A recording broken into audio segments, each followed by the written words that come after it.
Thank you for choosing to listen to PhoenixFire today. PhoenixFire features John Anthony West. You can access the PhoenixFire blog at www.jawphoenixfire.blogspot.com. You can learn more about John Anthony West by going to www.jawest.net. PhoenixFire.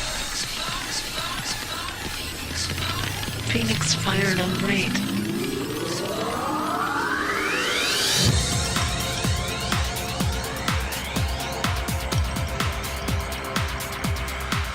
This is PhoenixFire. John Anthony West, rogue Egyptologist and mystic in skeptics' clothing, broadcasting from Westhenge in the wilderness with something to offend everyone.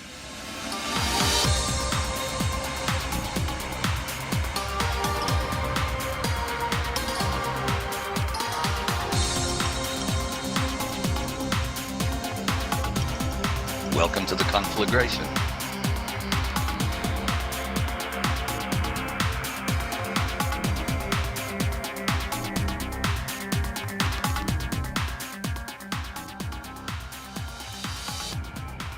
Hello again, it's John Anthony West after a long absence, which was not a holiday. Back with you from Westhenge in the wilderness to do another PhoenixFire episode. Before I get into this, I would like to do a bit of explanation and a kind of apology to those of you who have sometimes politely, sometimes irately, complained about the periodic nature of these episodes, and I can fully understand your your dissatisfaction in a way. I don't make really excuses for it, but there are reasons for it. The first of the reasons is me. I am very chaotic, have always been, very undisciplined. I'm working on 6 or 7 projects at once, and if any of you know me personally, you know that I'm a demonstration that fame and fortune do not necessarily go together. There's a lot of people who know my work. Probably that's why you've tuned in the first place. It's out there, but it brings in little of what I like to call wolf repellent. That's what keeps the wolf from the door. And so I'm basically juggling balls all the time, trying to bring in enough money to pay the mortgage. And this does not make for consistent attention to these PhoenixFire episodes. And of course, you'll understand too, you're not paying for. So nothing comes in from that, unfortunately. I enjoy doing them. In fact, this particular episode, Consider the Kali Yuga, is being groomed internally by me as a proposal for an entirely new book. So it's not wasted time in that sense. It's not wasted time anyhow, because in doing these, let's say I clarify my own thought. At the same time, I also have no idea of what my audience is here. A few people, fair number, write comments, and it seems to be, for the most part, apart from the erratic nature of laying down the tracks, seems to appeal to a number of people. I have no idea how many of you there are, and I don't know exactly how to do this, but I certainly wouldn't mind, if you're listening, to get in touch with me somehow or another. Put a message down on the PhoenixFire blog, or my email's there and readily accessible. Write me an email so I have an address. I don't know if 10 people are listening, or 100 people are listening, or 1,000 people are listening. And it would be nice to know, because it would be, let's say, encouraging if I knew there was an audience of any size, and especially if I could find a way of turning it into wolf repellent. By the way, I'm also author of the month, this month, March, on Graham Hancock's much-traveled, much-visited site. And in fact, my essay there, which is the shorter but less rambling version of what I'll be talking about on this episode, is on there. And the URL is grahamhancock.com. And you get into the site, you'll see a place where you click on Author of the Month, and that's the 6 or 7 page essay on Consider the Kali Yuga. And then when you go from that, you can get into the message boards. Again, you click Author of the Month, and up comes an unbelievable tangle of threads, as this has been going on now for a couple of weeks. And following this is fairly nightmarish. It ends up looking like a tapestry woven by Jackson Pollock on acid. But there's a lot of very heady stuff in there. A lot of angry people. One of them, well, me being not exactly angry, but forthright, let's say, to certain of the detractors, and a couple of very intelligent and qualified, credentialed people on my side. So it's a good ding dong. It's interesting. If you're sufficiently interested to listen to this show, then you might enjoy pulling up Hancock's site and following the argument, or arguments as the case may be. So let's go. Consider the Kali Yuga. It is an oddity that the academic establishment, who I often refer to as quackademia, hates a mystery the way that nature abhors a vacuum. But in nature, there are no vacuums, but when you get into questions of Egypt and virtually anything else that academia covers, there are many, many mysteries. Why they should hate it so much is actually a psychological question rather than a philosophical question or a scientific question. It has nothing to do with science, really. It has to do with with opinions and with a position as expertise. I'll get into that in more depth as we get into it. In terms of Egypt, of course, most of the attention is spent in terms of mysteries on the pyramids and the Sphinx. When were they built? How were they built? Why were they built? Et cetera, et cetera. The academic answers to those questions are profoundly unsatisfactory.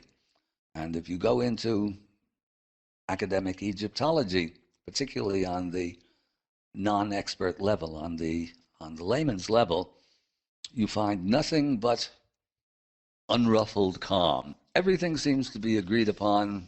They all know everything just about that really needs to be known. All they have to do is sort of fill in the little crevices and so on. In fact, when our Sphinx story broke at the 1991 annual meeting of the Geological Society of America, all of a sudden there was world press on this. The science establishment was there, and the reporters, strangely enough, were considering the nature of this heresy relatively fair about it. I think we covered that somewhere along the line on one of these blogs. One of the great quotes that came out of it was from a man named Peter Lacavara, who was, I think, curator of the Egyptian collection at the Boston Museum of Fine Arts. This was all about having to do with the weathering and the age of the Sphinx. And he declared, I'm not sure if I'm quoting absolutely exactly, but something to the effect of, that's ridiculous. Scholars have been combing this site, the Giza Plateau, for hundreds of years. There are no big surprises in store. People are always saying that in science. 15 years later, they're all eating crow. Anyway, when you look into the Egyptology on its standard level, and this pertains not just to the literature, but to the innumerable Discovery, National Geographic documentaries that are on constantly all the time. If I quote just a little passage from my essay that's up on Graham's site, pick up a book, any book written by a credentialed Egyptologist, and you'll find nothing but agreement about everything but the most insignificant detail. In his gloriously mistitled volume, The Complete Pyramids, Egyptologist Mark Lehner does not bother to even mention the controversies that have swirled and continue to swirl about these extraordinary structures for 2 centuries. Nothing, not a word. It's all been solved by the experts. The pyramids were built as tombs by powerful but deluded pharaohs, desperately trying to ensure their own immortality, in parentheses, wink, wink, nod, nod. No matter that there is no evidence, not a shred, that these pyramids of Giza and Dashur were used as tombs originally, and much cogent argument strongly suggesting they were not. The huge stones were hauled up ramps by gangs of laborers and just wafted into place with lapidary precision. No matter that engineers, quarrymen, and masons, people accustomed to moving large blocks of stone around, insist it could not be done in this fashion. while toolmakers and machinists study the precision and cannot fathom how it could possibly have been achieved with hand tools. The acknowledged mathematical properties exhibited by the Great Pyramid are mere accidents of design, etc., etc., etc. No zephyr of doubt ruffles the calm, smooth, viscous surface of late consensus, that bottomless pool where church or progress, unfaithful, go for solace baptism and to pledge undying allegiance to the great God status quo. This act of ritual intellectual servitude is called, in the quaint terminology peculiar to their cult, critical thinking and sometimes even reason. So that's basically what you find when you look into, let's say, Egyptology as presented to the layman. As presented to the experts, they're arguing all the time over details, but rarely over the main picture.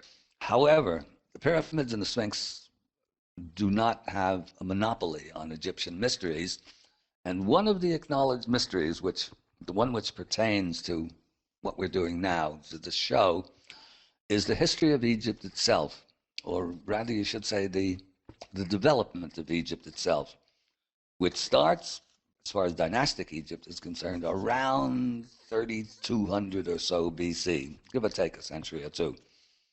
It moves quickly to the Pyramid Age, and that's another big mystery when the pyramids were built.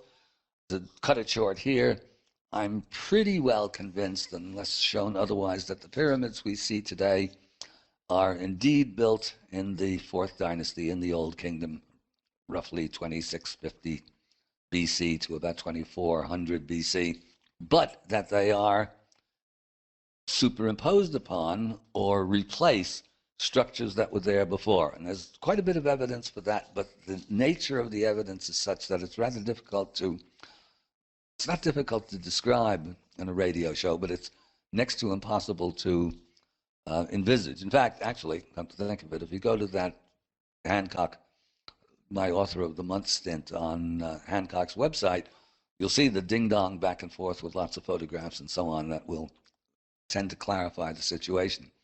In any event, what happens is that it goes from effectively nothing, from what looks like Neolithic, kind of crude Neolithic settlements, and within a few hundred years has become the age of the pyramids, and not just in terms of architecture, but the mathematics and the medicine and the astronomy, the doctrine, the hieroglyphs, everything is complete. And then, this is the bizarre part, that it's at its height, very close to its beginning, and then it gradually subsides. It gradually deteriorates, degenerates. And this is an oddity. Let's say, you might say, the central dogma of our reigning Church of Progress is that history goes in a straight line from primitive beginnings to smart old us with our bobblehead dolls and our Walmarts and our hydrogen bombs and our bacteriological warfare and our iPods and so on. But Egypt doesn't go that way. Egypt goes so quickly, in a couple of centuries, which is absolutely breathtaking, to its height in the Old Kingdom, and then degenerates from there on with, not in a straight line, but with high points and low points, and eventually peters out in the time of Cleopatra and Julius Caesar, with the doctrine still intact, but definitely degenerate. And as an analogy, I love analogies, as you should know by now, it's a bit like automobile technology going from the first horseless carriage back in 1892 or 93 in just a few years to the 2008 Ferrari or Porsche, and then gradually, over a long period of time, reverting back to the Model T Ford. Very, very, very strange. Now, this is sort of acknowledged by the academic establishment. Let's say the magnitude of the mystery that it presents is not acknowledged. They say, oh, well, it went down because it was invaded by the Hyksos, and then it was invaded by the Persians, and floods or a bad Nile, absence of floods, one thing or another, and they present what looks on the surface like a not unreasonable scenario until you really think it through and realize that this is not what we're taught in school. It should not be doing this. It is this that actually throws, you might say, calls into question that entire central dogma of the what I always call the Church of Progress. That progress goes in a straight line, and that we are the highest level of civilization that has ever been achieved. Amusingly enough, actually, when I was down in Brazil some months back doing the ayahuasca sessions, we were watching a BBC, maybe it was BBC Horizon, I think, I'm not sure, documentary on the lost pyramids of Catal, I think they were called. I have the refs somewhere, in which whoever wrote the script shows a aerial view of a modern city and declares sonorously, the modern city represents, or the contemporary city represents, the highest stage ever reached by humanity. Something to that effect. And I don't know about you, but anytime you've been in a subway in rush hour or stuck in a traffic jam somewhere in a big city, or if you have the bad luck to live in one of the ghettos, this is not exactly an improvement over the Temple of Luxor or the Great Pyramids, or for that matter, even the Cathedral of Chartres. So this is central to the dogma. And what's in question now, and it's a big question, is that how history goes, that it goes in a straight line? And when you look carefully at it, you see that it doesn't. Not only is Egypt is the best exemplar because there is so much of it left. If you go there, you go on a trip, especially with me, you should go on a trip with me because it's an experience. If you go to Egypt, not only do you experience what real civilization once was, but you also watch it disintegrate in front of your eyes as you go from Old Kingdom to Middle Kingdom. There's not that much left of that. To New Kingdom, there's a lot left. And then down through the Ptolemaic era, and you watch the temples themselves diminish in size and in power, and you see particularly the artwork and the sculpture degenerate before your eyes until it becomes eventually, in the Roman period, a sort of an underground Disneyland. I mean, corrupted figures and the mishmash and melange of different styles and influences. Yet the whole thing is falling apart. And this is not just Egypt. I mean, but Egypt is important in this regard because there's so much of it left. The same process, apparently, according to the texts and according to legends and mythologies worldwide, is that the same process is going on all over the place. The Chinese and the Vedic scholars, the Hindus, the Brahmins, talk about golden ages of a time when their own civilizations were at a much higher level, and then they degenerated and went downhill and downhill and downhill. So this period of decline, as it were, or this phenomenon of decline, seems to have been worldwide, actually. It's attested to by all of these texts and by the visual experience of Egypt.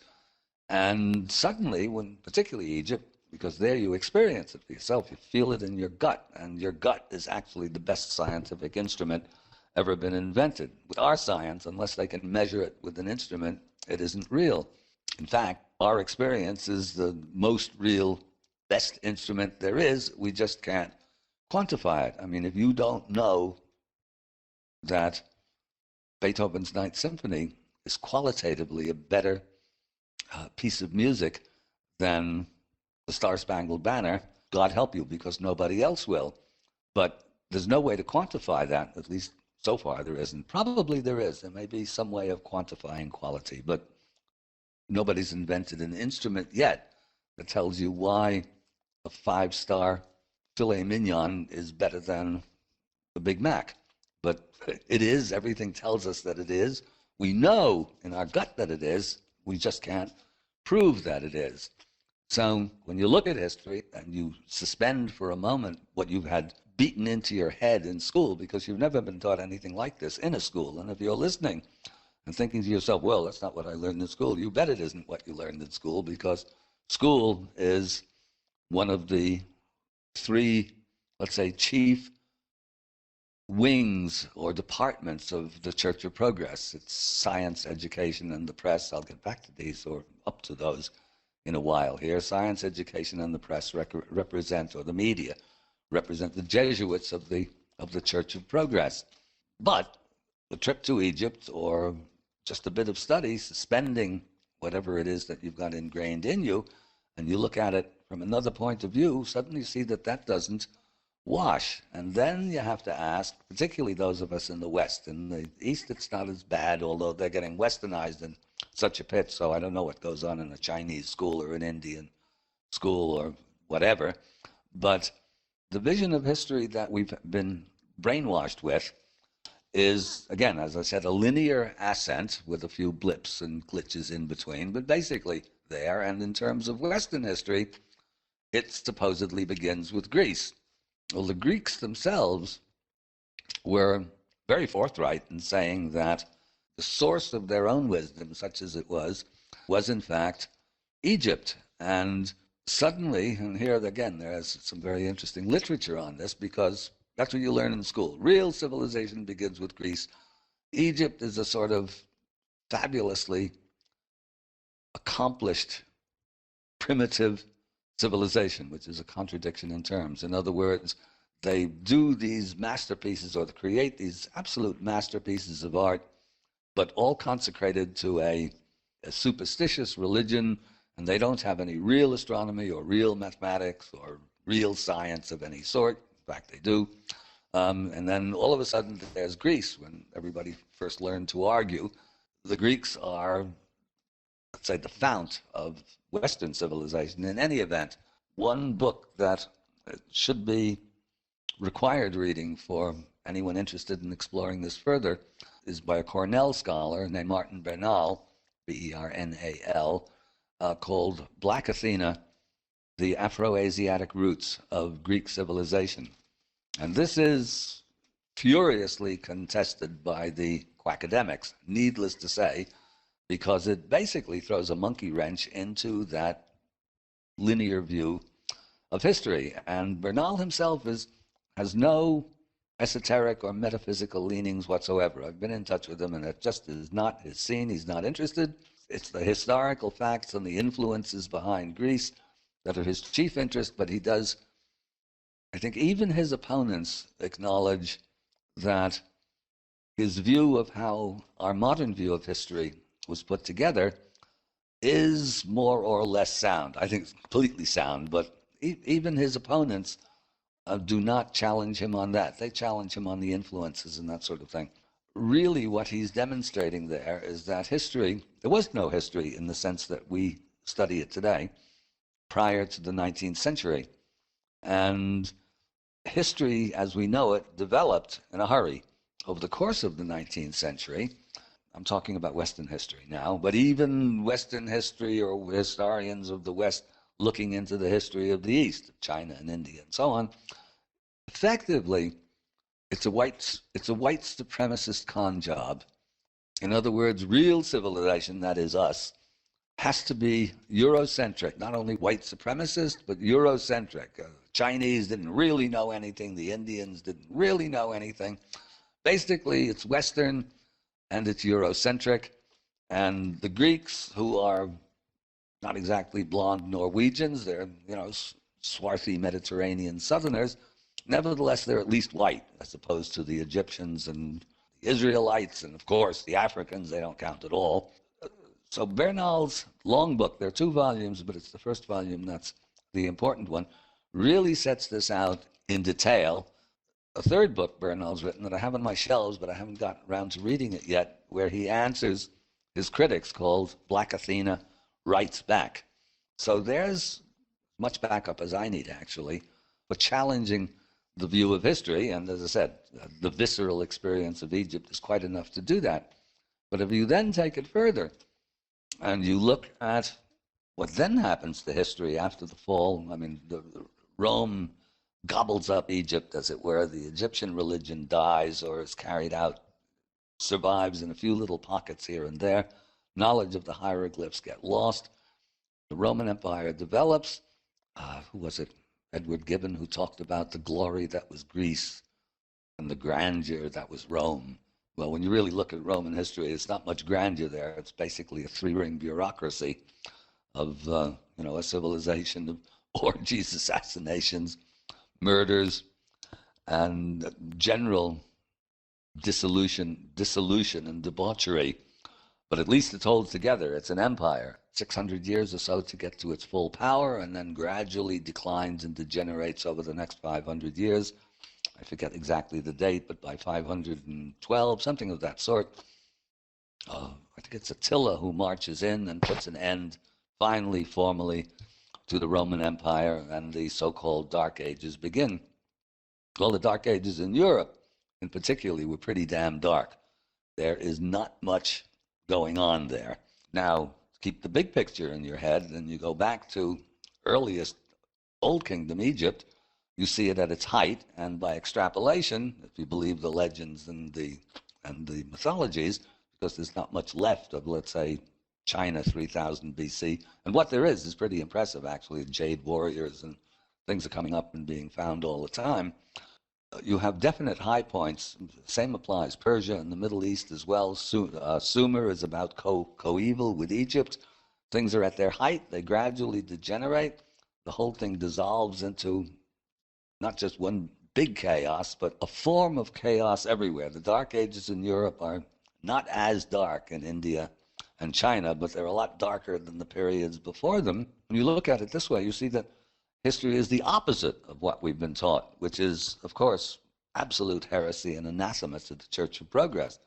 History, what we have of it, because it only goes back, let's say it's only documentable back to about 3000 or so BC, and the earlier periods are fairly misty still, becomes more, let's say, historical as it lurches along, but it is up to and through the 7th and 8th centuries AD, it is the story of regress rather than progress. In other words, it's exactly the opposite of what we've been taught in school.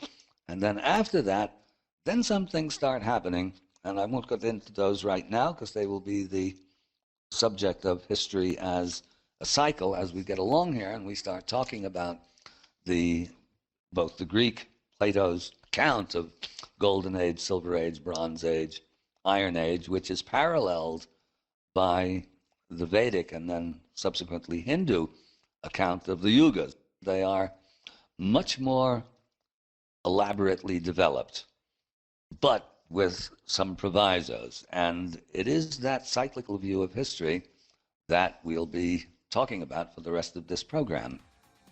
And now, since even rogue Egyptologists have to keep the wolf in the door, let's have the advertisements. Back in a minute.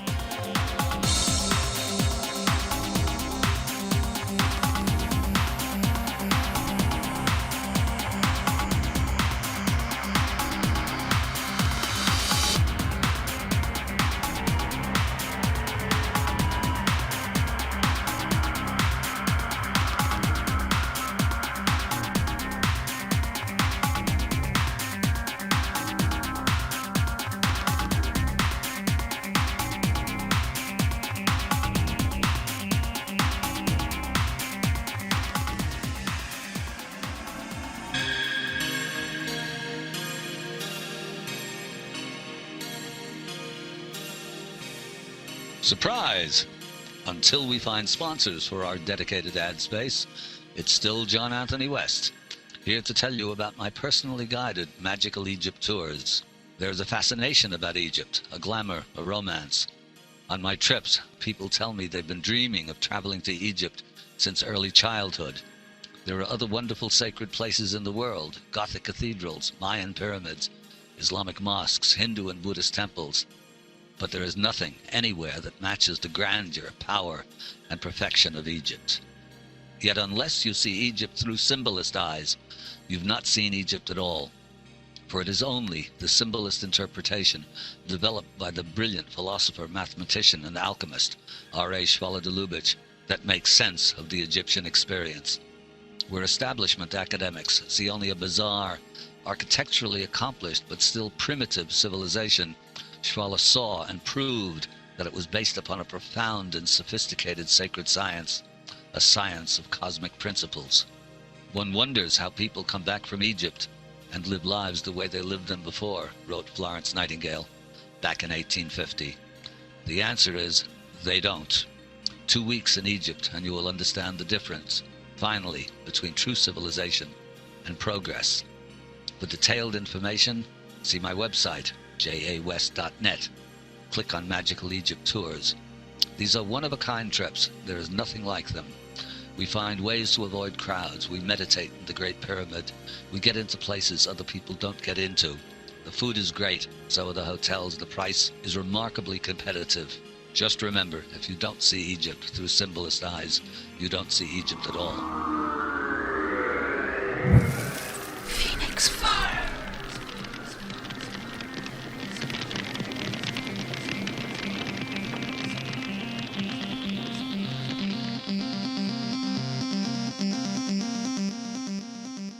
So, welcome back, and off we go. But I meant to mention this earlier when I introduced the show to begin with, and that is that a number of people have complained about the sound quality off and on, particularly in episode 7, and suggested one thing or the other. But actually, the way that we do this program is that we do it on Skype. I talk into the microphone here in West End in the Wilderness, and my stepson, Geraint Hughes, who does all the techno work, receives it and then edits a bit to get out the ums and ahs.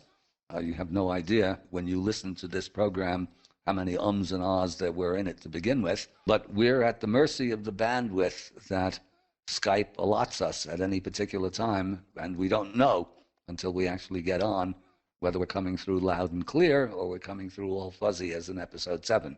So bear that in mind. Not our fault. So let's go back now to our view, our cyclical view of history, but to appreciate the power and the validity of that view, it's essential that you have as clear a view as possible of history as it is presented by our reigning Church of Progress, who, as I said earlier, the Jesuits of the Church of Progress are effectively science, education, and the media.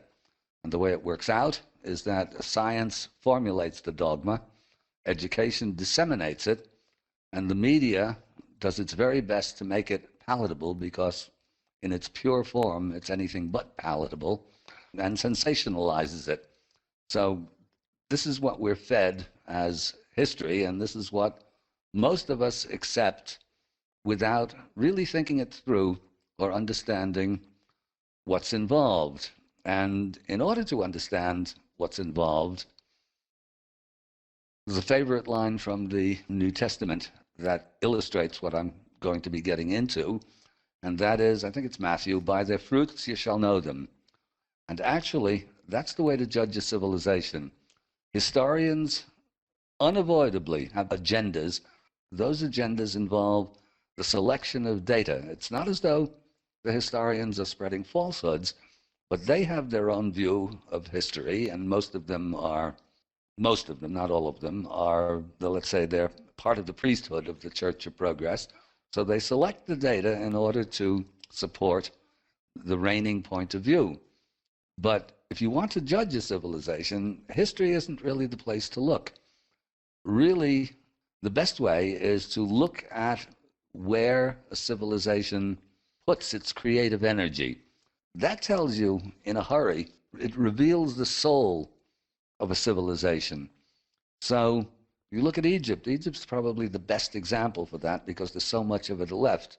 So this is a civilization that, in spreading the single issue that fueled Egypt through its 3,000-year history, which is the immortality of the soul, the ability, or let's say the potential of humanity to transcend time and to become immortal, wink, wink, nod, nod, all of their energy goes into that single issue. Virtually everything that we have left of Egypt, in one way or another, is designed to further their own agenda, which is the immortality of the soul. And so when you follow through, you look at Rome, you look at Greece. Well, Greece doesn't last all that long in terms of civilization, but it too is at its highest point rather early on in its history, 6th and 5th century BC with Pythagoras and Plato, and then the beginning of the end with Aristotle. And its focus is on sacred art and architecture. When we get down to Rome, it's mostly civic. It's coliseums and roads and state buildings and so on. When we get into the Dark Ages, of course, there's practically no civilization to speak of. Come back to that in a little bit. And then you look where we place our creative energy, and you see that the vast majority of it, most of it, goes into either the military-industrial complex or into consumerism in one or another of its forms. Basically, our creative energy goes into making money somehow or another. We build no cathedrals, we build no temples, we build nothing that warms the soul. It's all destruction. Walmarts, bobblehead dolls, McDonald's. The arts themselves have been traduced and marginalized. The New York Times, for example, the section devoted to the arts is called Arts and Entertainment. Entertainment, to me, is what you do to kill time before it kills you. Entertainment has very little to do with art. But if the science section were called Science and Tinkering, there would be a huge uproar involved. So this is our Church of Progress, and that is where the energy goes. And real artists, let's say creative artists, are for the most part marginalized, and artists function today as sort of you might say the sensitive nerve ends of society. And most art now is, in one way or another, intensely negative. It's a shriek of outrage, basically, at the Church of Progress, even though most of the artists themselves, particularly in literature, don't actually recognize the condition, or they think that, oh, well, this is the human condition and it's always been that way. Hasn't always been that way. We have to confront if we're going to find a way out of this morass, and you have to know your enemy, and it is the Church of Progress that is the enemy. Progress, in my view, is actually almost the opposite of civilization.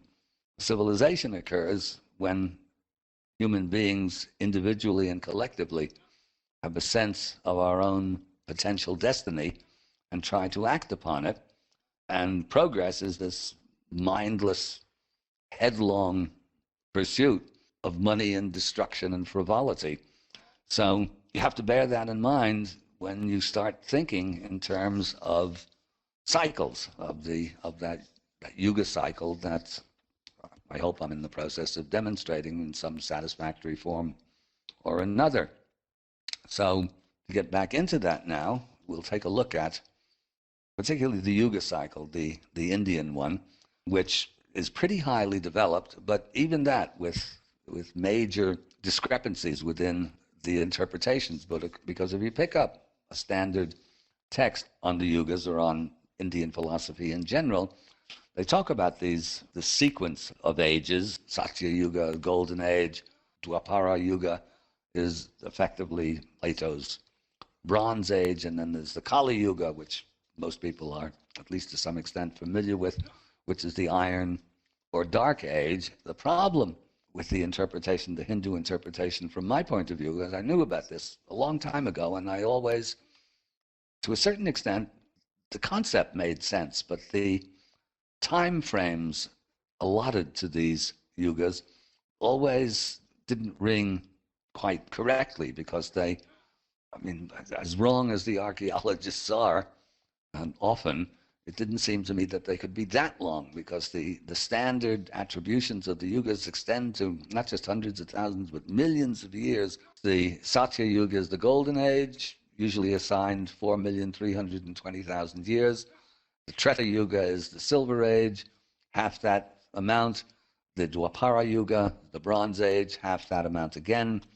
And then the Kali Yuga, half that amount again, which still ends up with many, many, many, many, many thousands of years.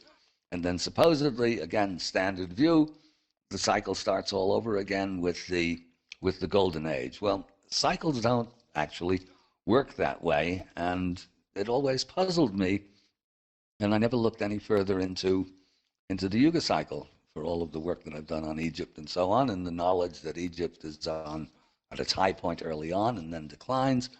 But not too long ago, a few years ago, I was given a book by little short book called the Holy Science by a Brahmin, an Indian guru named Sri Yukteswar, who was the teacher, the guru of Padmahansa Yogananda, who was the great yogi who came to America, I think in the 20s or maybe a little bit earlier, and founded the Self-Realization Fellowship, which is still going on and going very strong.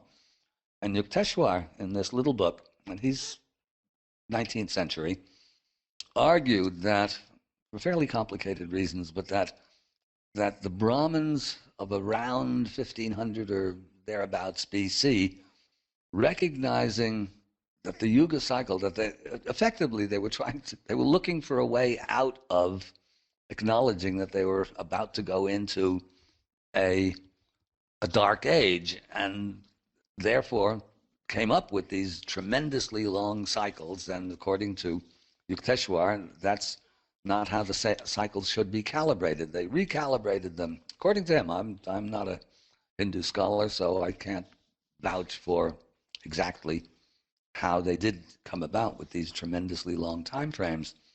But according to Yukteswar, the cycle, or let's say the most, there can be cycles within cycles within cycles too. So it's not as though these gigantic cycles are necessarily ruled out, but they're taking place on some cosmic level that hardly affects us in terms of, let's say, the civilizations that are more or less recognizable to us.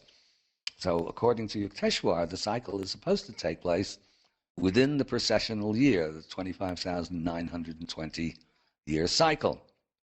Yukteswar doesn't give that exact date. The exact 25,920 is a canonical number, but it is close as damn it to the actual precessional cycle. I think you all know what that is.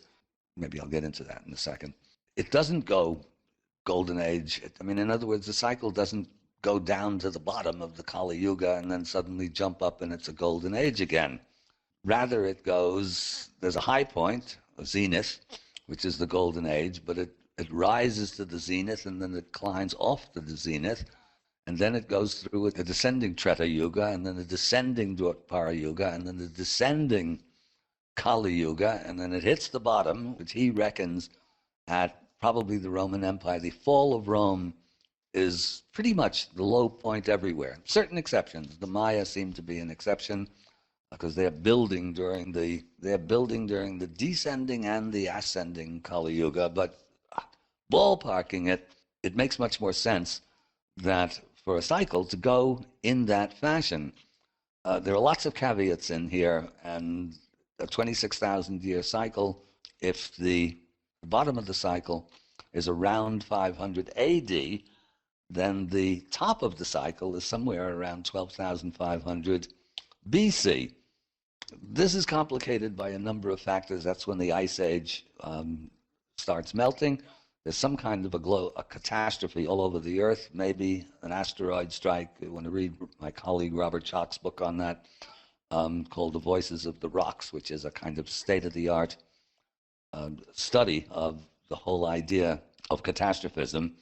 And then Egypt rises, and Sumer, and India and China around 3000 BC, and then all of them are in one way or another, on a descending cycle, which hits bottom at about 500 AD, and then gradually starts rising again.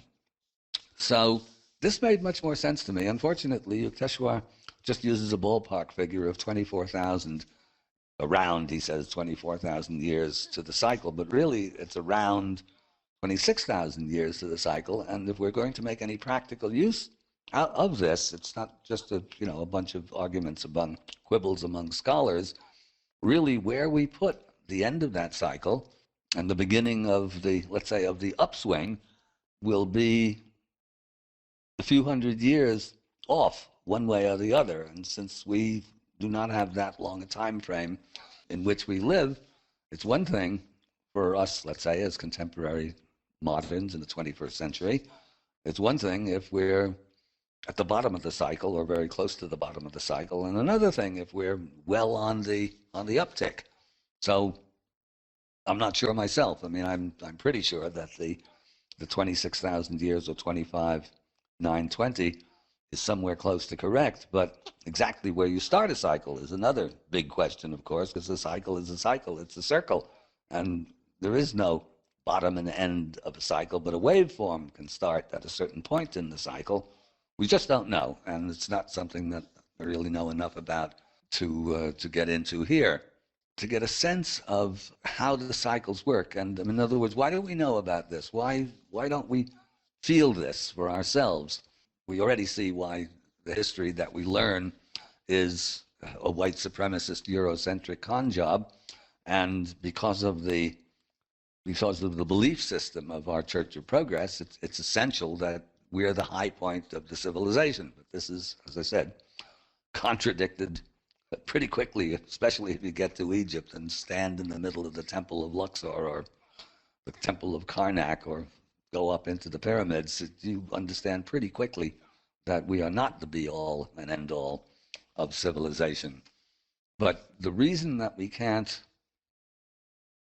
feel it, the reason that we can't appreciate it in a way is, in part, it's time-oriented. It's how what our experience allows us to see and experience. And because I like to argue with analogy to give a sense of where we fit into a processional cycle. Take, for example, imagine a sentient creature that lives for just 1 minute. Now, if that minute happens to be around midnight and it's raining, that creature can have absolutely no idea of what a minute might be like in sunlight in high noon. No way, unless somehow or another knowledge of the noontime percolated down through myth and legend to the creature stuck at midnight in the rain. Now bump it up a cycle, or let's say a level of the hierarchy, and let's take the cycle of the seasons. Summer, fall, winter, spring, summer again. Now imagine a creature that lives for a day.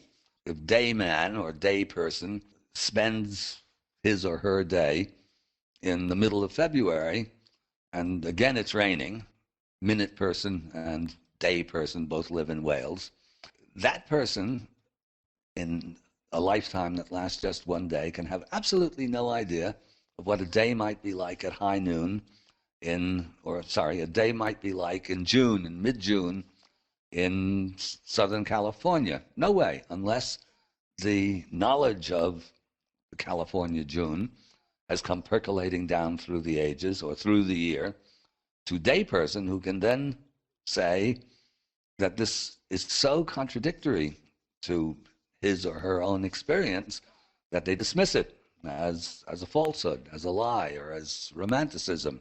But in fact, it isn't. It's just that it's not part of our, let's say, our lifetime experience. So now we bump it up another cycle to the precession of the equinoxes, and we give ourselves, let's say, for argument's sake, or to make the maths easier, let's say we have a lifetime of 100 years. Well, if the 100 years is the equivalent of the minute at midnight or the day in February, that's our 100 years. Then again, same thing. It's impossible to imagine, or let's say to experience, what a golden age might actually be like. But it's that actually comes down to us from history and legend and so on. There was an excellent book by a very good writer called Richard Heinberg.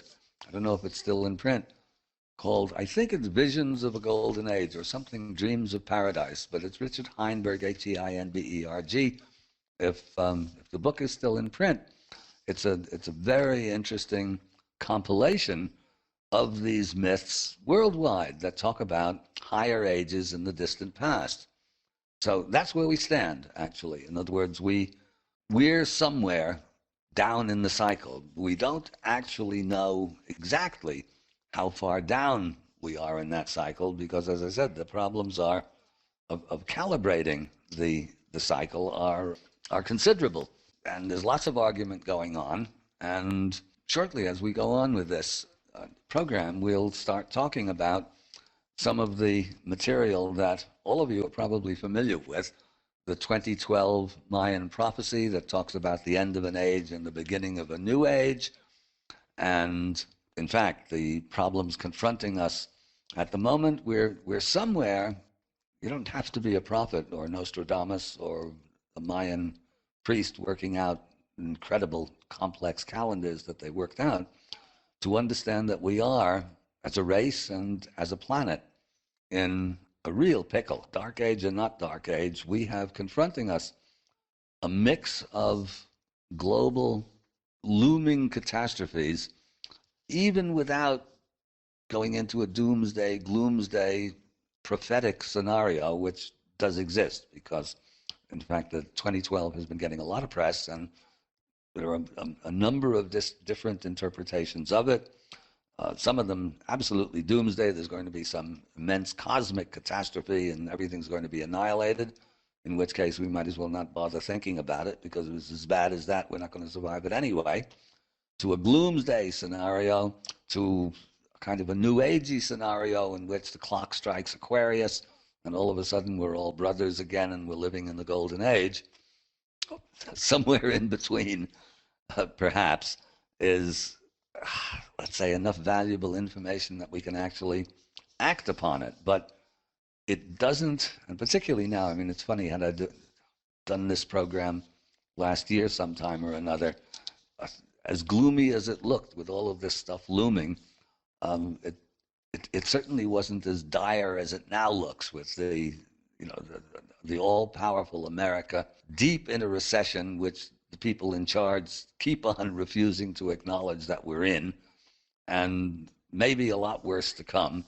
And all of those global situations, I mean, the global warming. Now, of course, this is a bone of contention. Some say it's really just the natural cycle. Others say that no, it's we're responsible with our carbon emissions and all the rest of it.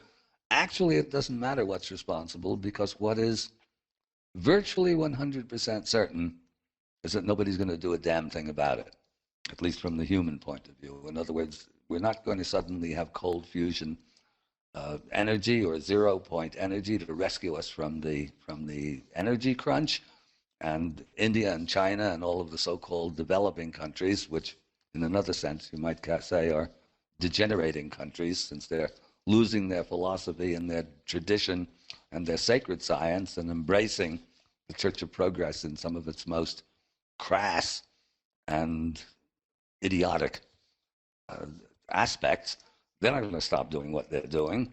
So whatever is going to happen is going to happen, and nobody's going to be doing much about it. And then there's the population crisis. Well, there it is, 6 billion people, and they're forecasting in 2050 or something like that, there'll be 20 billion. Well, the Earth can't support the 6 billion that are now here. The degradation and the despoliation of the environment, who's going to stop that? Nobody's going to stop that, because people have to eat. And if the rainforests go down because the people there need to grow soybeans or beef cattle so that McDonald's can have cheap hamburgers, they're going to continue to do that, and nobody's going to stop them. The tremendous percentage of the 6 billion people who live in, at best, at subsistence levels, and more commonly at starvation levels, and some of them actually starving, their immune systems are deeply compromised, and it's hard to imagine, if it's not AIDS, that some other horrible plague or of some sort or another is not going to come boiling out of those poor countries or whole poor continents and go around the world. Needless to say, the military situation with proliferating nuclear weapons and everybody at each other's throats, a third world war, is certainly a possibility.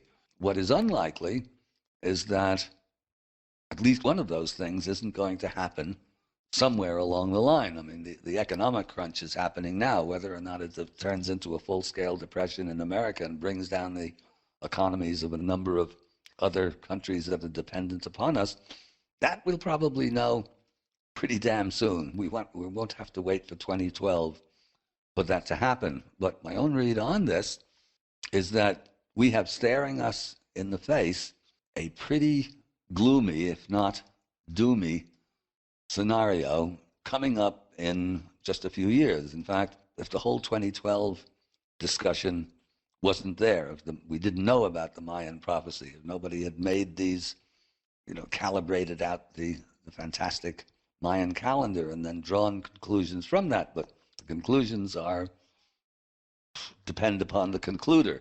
The Mayans themselves only talk about the end of an age and the beginning of a new one.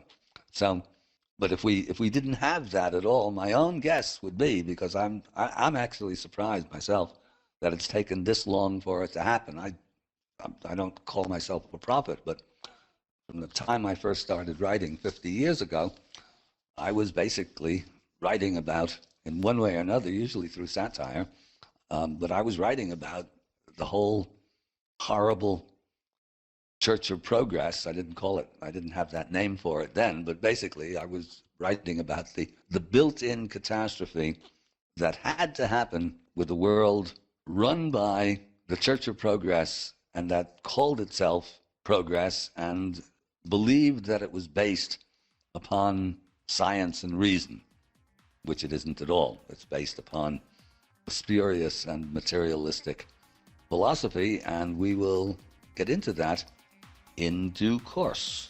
And now, again, because even rogue Egyptologists have to eat, here's the ad.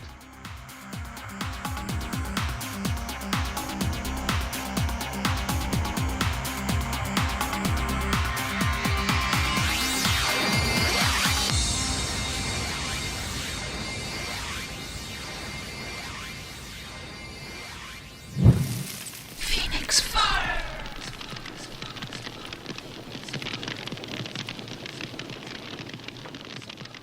Magical Egypt, a symbolist tour in DVD, and more besides.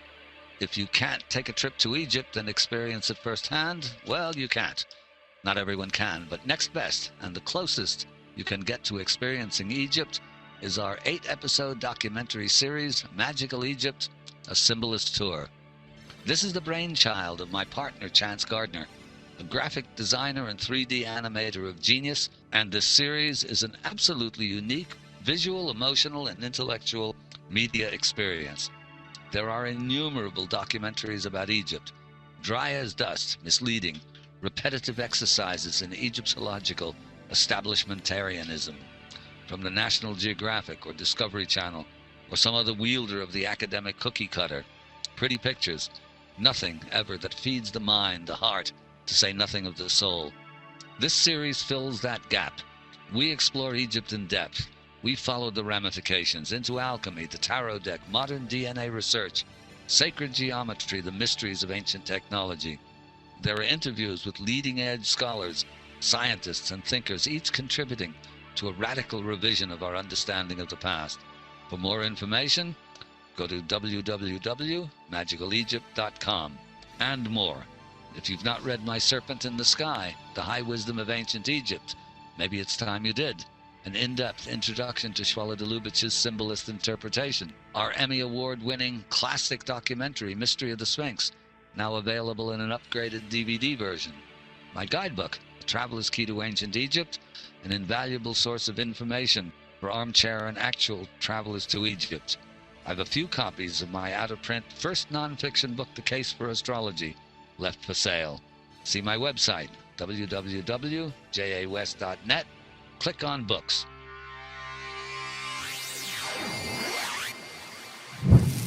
PhoenixFire.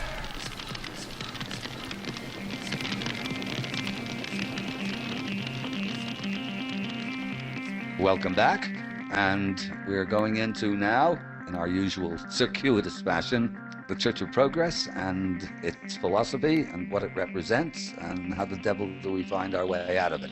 Before we get into that, I want to use an Egyptian, not specifically Yuga oriented, but perhaps processional, perhaps relating to the cycle without necessarily talking about the cycle. And this is a legend about the goddess Sekhmet, always shown as a woman with the head of a lioness. And Sekhmet represents esoterically the female aspect of the fire principle, She is the consort of the great cosmological god Ptah, who is the architect of heaven and earth, who's always shown in mummy wrappings with only his hands clutching the emblems of power. And Sekhmet, as a goddess, and her lioness head tells you her nature, actually gets all the work done. So she's actually the active principle in this triad. And there's a well-known myth, there are variants of it, but the variant I give you is the one that seems to me most valid. There's no way to tell which is exactly original and which one isn't. They come from various sources. But anyway, the story is that Ra, who represents the solar principle, the solar cosmic principle, is old and tired, and mankind has become rebellious. Sodom and Gomorrah, Noah's flood, etc., etc. And the gods decide that mankind has to be punished. And so Sekhmet is sent down in order to do this, because she is associated with vengeance, with warfare, with destruction, similar actually to the Indian Kali, which gives its name to the Kali Yuga. So Sekhmet is sent down to bring mankind back into line. And you know your mythology at all, you'll see that this has parallels all over the place. So she sets about destroying human beings and coming down to the fields that are covered with blood and drinking the blood at night. And at a certain point, the gods get disturbed because they think that Sekhmet is going to lay waste to the entire race. So they decide that she has to be pacified somehow or another, or diverted. And so they go to Jehuti, who is the embodiment of cosmic wisdom, and he directs them to play a trick upon Sekhmet. And what they do is they remove the blood from the fields and cover the fields with wine. So when Sekhmet comes down to drink the blood, she drinks the wine instead, gets thoroughly inebriated, and wakes up, hungover no doubt, transformed into Hathor, who is her, let's say, her beneficent or nourishing aspect, cosmic nourishment, and mistress of the cycles of time, and so on. Now, written into this, there are some hints as to what's going on. In other words, that this is not just a fanciful story, but may well relate to the Yugas and to precession, because in many of the mythologies, there are myths relating to both mankind's rebelliousness and the end of a precessional cycle, when things are a dark age, in other words. And so with Sekhmet, there's a hint in there that the destruction precedes a new growth. When we look at that, we see that it may well relate to Yuga cycle or to history as cyclical without necessarily expressing it with the kind of elaboration that the Hindus do, and maybe the Mayas do. I just don't know that much about the Mayas. In any event, back to our Yugas, and we see this process going on. The Dark Ages, particularly in Europe, are genuinely dark. And the monasteries, interestingly enough, because back to our analogy of summer, fall, winter, spring, if you want to grow roses in winter, this is very difficult to do. You need a hothouse. You have to take special care. What's easy in June and happens almost naturally, a little bit of care and nourishment and pruning and weeding and so on, in January is extremely difficult. And suddenly, you see, the religions that were intensely public are still public, but the knowledge that used to be more or less out there, yes and no, it was available to initiated priests. All of the cultures are monastic. In other words, the ashrams of India, the monasteries of Zen and Buddhism in general, it's there that the knowledge is preserved. So they're sort of, particularly in Europe, the monasteries were not very comfortable places, but they were, as far as knowledge is concerned and the ancient wisdom, they're cold hothouses. And then suddenly what happens, or not that suddenly, but over the course of a few centuries, we see the beginnings of our modern age developing.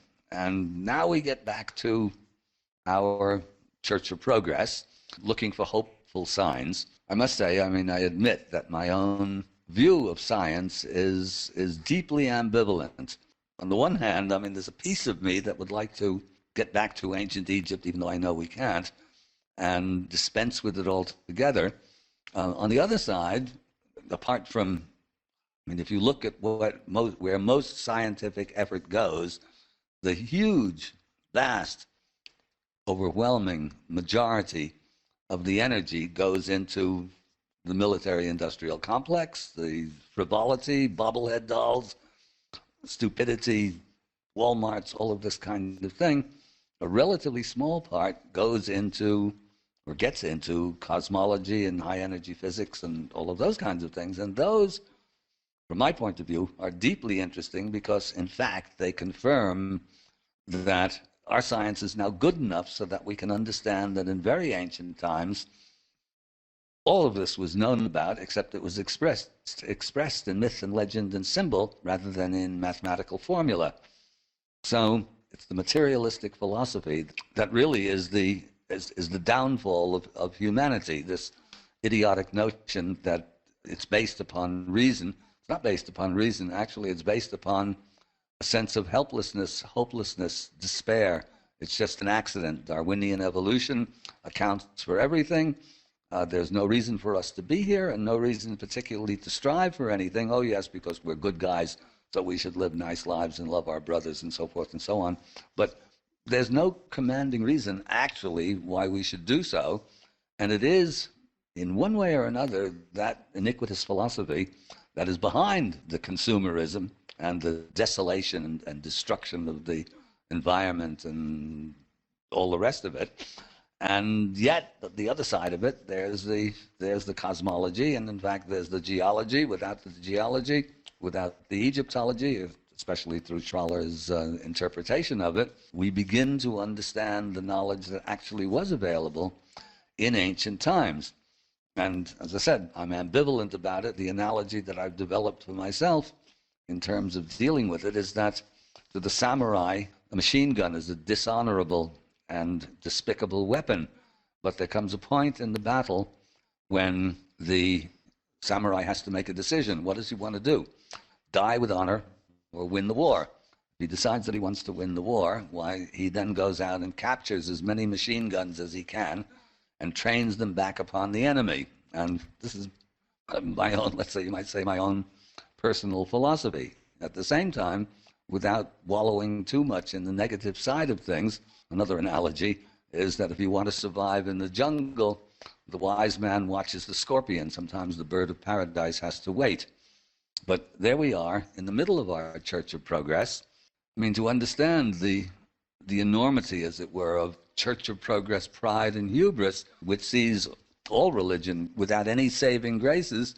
And it also means that Bach and Monteverdi and Beethoven, who are writing religious music, were a bunch of deluded, talented geniuses, but ultimately, let's say, philosophically and scientifically deluded. Me, I think, otherwise, I think the Cathedral of Chartres is worth practically all of modern science put together. But in any event, that is the Church of Progress philosophy.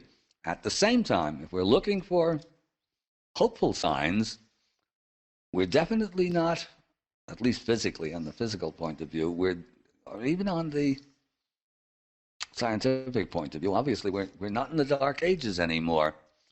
And if we look for some bright signs in the doomsday, gloomsday scenarios that are staring us in the face, really the one and only thing that I can think of without getting all new agey and thinking that suddenly the Archangel Gabriel is going to appear and lead us all into the light, is that for all its emphasis upon destruction and frivolity, what we see in front of us is a tremendous flowering of creative energy.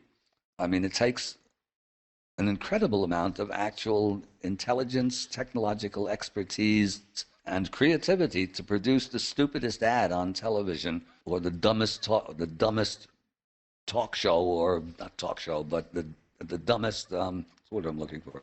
I shut my television off years ago. The stupidest soap opera takes an incredible amount of intelligence. The same goes into a bobblehead doll or a hydrogen bomb. A tremendous amount of energy, of intelligent, misdirected energy goes into those things. Now, the creative energy itself focused as it is via Church of Progress philosophy into destruction and frivolity, at least in principle, does not have to be directed that way. Ideas can change, and ideas are actually very powerful. Consumerism is an idea. Hitler was an idea. Stalin was an idea. We're not obliged to direct our creative energy specifically in that direction. So, to me, if there are any hopeful signs around, that's where they lie. They don't actually lie much in signing petitions so that George W. Bush is stopped rampaging his way around. But the ideas, the possibility that ideas can change is always there. And in fact, with this incredible web-based technology that we have, it's now possible to get the word out almost instantly, if only the word can be made to resonate to an awful lot of people quick. There's a wonderful line, very famous one, you probably know it, of Victor Hugo, great French writer of the 19th century, who said, "There's one thing stronger than all the armies in the world, and that is an idea whose time has come." Now, good Victorian that he was, Hugo's observation seems aimed only at good ideas.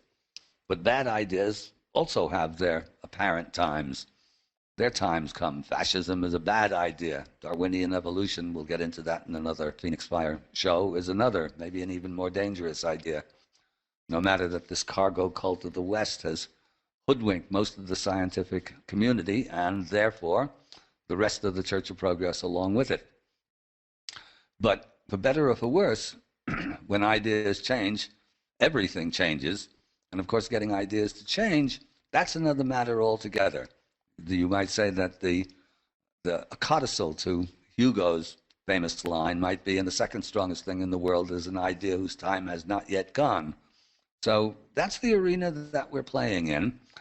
Change happens. Change is possible, even today, before it is unalterably and unequivocally too late, if only. It may be, just maybe, that Sekhmet is just growling and flexing her claws. And despite all appearances to the contrary, there's still some wiggle room. And to emphasize the philosophy that must follow inescapably from a materialistic point of view, there's this wonderful quote from Bertrand Russell.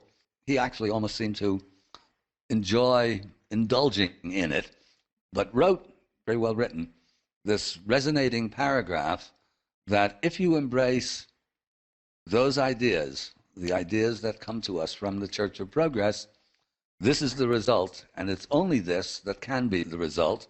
And in fact, he's right. Thanks. PhoenixFire.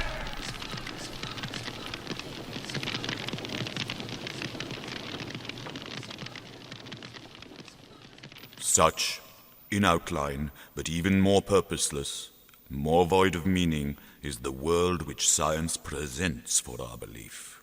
Amid such a world, if anywhere, our ideals henceforward must find a home. That man is the product of causes which had no prevision of the end they were achieving, that his origin, his growth, his hopes and fears, his loves and his beliefs are but the outcome of accidental collocations of atoms, that no fire, no heroism, no intensity of thought and feeling can preserve an individual life beyond the grave, that all the labors of the ages, all the devotion, all the inspiration, all the noonday brightness of human genius are destined to extinction in the vast death of the solar system, and that the whole temple of man's achievement must inevitably be buried beneath the debris of a universe in ruins. All these things, if not quite beyond dispute, are yet so nearly certain that no philosophy which rejects them can hope to stand. Only with the scaffolding of these truths, only on the firm foundation of unyielding despair, can the soul's habitation henceforth be safely built. Show notes available at www.jawphonixfire.blogspot.com. PhoenixFire.